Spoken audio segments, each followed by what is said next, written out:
The silence in the small town of Oakhaven wasn't peaceful. It was heavy, like a shroud pulled tight over a secret no one wanted to admit. For decades, the Oakhaven Memorial Bowl, a massive, decaying concrete stadium, sat at the edge of the woods, a gray tooth rotting in the mouth of the valley. But lately, the stadium wasn't just sitting. It was sinking. The air around the bowl hummed with a low-frequency vibration that rattled the teeth of the local teenagers and sent the neighborhood dogs into fits of mournful howling. They called it the Wombat Wallop, a nickname born from local urban legend that sounded far too cuddly for the nightmare it masked. Something was moving beneath the bleachers. Something with a singular, rhythmic drive to excavate, to hollow out the foundations of reality until the earth itself folded inward. It started with a single fracture in the middle of the 50-yard line, a jagged, black smile in the turf that smelled of wet fur and ancient fermented eucalyptus. Security footage from the night the first sinkhole appeared showed nothing but shadows, but the audio recorded a sound that haunts the local sheriff to this day, the sound of 1,000 microscopic claws scuttling against rebar. This wasn't a natural disaster, it was a renovation from below. These weren't your garden-variety marsupials from the outback. No, the creatures responsible for the wallop were architects of the abyss, square-pooping, harbingers of a localized apocalypse who had traded the sun for the crushing pressure of the deep mantle.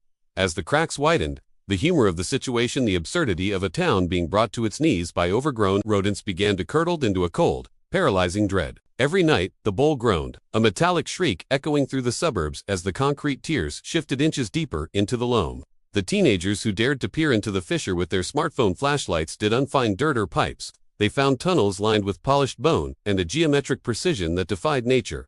The wallop wasn't just a collapse, it was an invitation. Below the bowl, the darkness was breathing, and it was hungry for more than just roots and grass. By the third week, the wallop had evolved from a geological curiosity into a sentient threat. The town's electrical grid flickered in sync with the subterranean thuds. A Morse code of doom transmitted through the floorboards of every home within a 5-mile radius. It was as if the very heart of the town had been replaced by a giant, grinding machine made of muscle and fur. The wombats, if that est what these shadows truly were, had bypassed the simple physics of burrowing. They were sculpting a cathedral of the macabre beneath the snack bar and the homeside seating. The dark irony wasn't lost on the local history teacher, who noted that the town was founded on solid ground, only to realize that solid is a relative term when something below is decided on making it hollow. The air coming out of the vents in the locker rooms grew colder, carrying the scent of damp earth mixed with a metallic tang that suggested the creatures had finally struck a vein of something old and forbidden. The suspense reached a fever pitch during the Friday night blackout. As the stadium lights buzzed and died, a sound erupted from the center of the field, a wet structural pop. The bowl didn't just sink, it exhaled. Those standing near the edge reported seeing eyes reflecting the moonlight from the depths. Hundreds of them, unblinking and amber, staring back with a terrifying, ancient intelligence.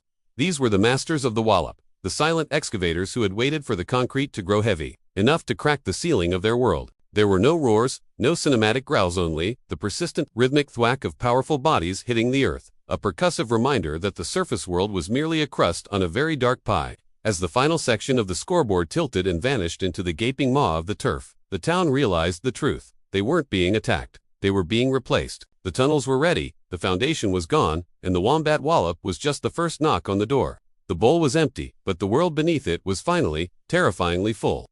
If you felt the earth shift beneath your feet today, Dan T looked down, look deeper into the mystery by hitting that subscribe button and joining our community of truth seekers. The Wombat Wallop is only the first fracture in the facade of our world, and we have so many more shadows to uncover. So make sure to ring the notification bell to ensure you never miss a descent into the unknown. We want to hear your theories in the comments. Is this a natural anomaly or something far more ancient, waiting to reclaim the surface? Share this video with someone who isn't afraid of the dark.